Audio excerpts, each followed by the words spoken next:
A question that came up for my team again and again was how can a PCP incorporate diet and nutrition counseling into a visit that's only 15 minutes long and has so much else to cover as well? So the real answer is that you probably can't do it all in one visit.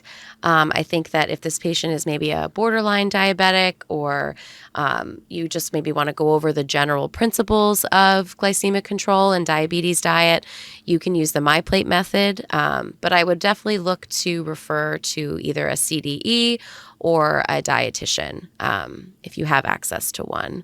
And I think that, it's going to take more than one dedicated visit with one of these practitioners. You may need to incorporate, the diabetes educator or the nutritionist into several visits, especially for the first initial few months if it's a newly diagnosed diabetic patient. It sounds like the ADA might also have some visual guides that we can use along the way too, just to kind of support what we're teaching. Yes, the ADA, which is the American Diabetes Association, they have a lot of handouts on their website that can be helpful. They also have recipes that are very helpful. I've had patients use that as a really good resource. They're free, and it has all the nutrition information also as part of the recipe. So it gives you the carbohydrate exchange or the carbs in the actual number in grams. So that's helpful.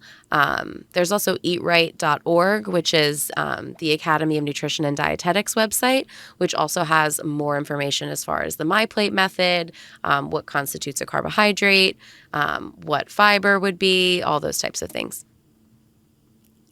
Speaking of external resources, are there any helpful apps that you recommend to your patients?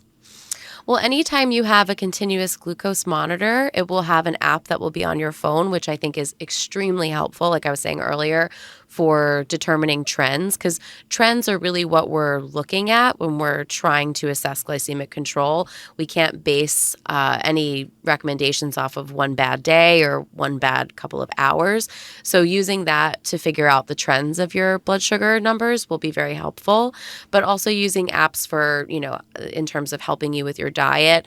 MyFitnessPal can be a little controversial, but I think overall it can be a really good jumpstart for patients, if nothing else, to help understand portion control and what a portion is.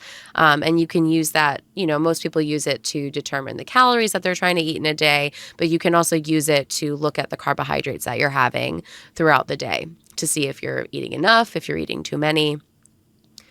Why is MyFitnessPal controversial? It's controversial because I think we as a society are trying to move away from, calories in, calories out. I think that it can be tricky for people that may have a complicated relationship with food or their diets to be logging everything. It can create kind of an obsessive behavior around food. So I wouldn't recommend it for every patient.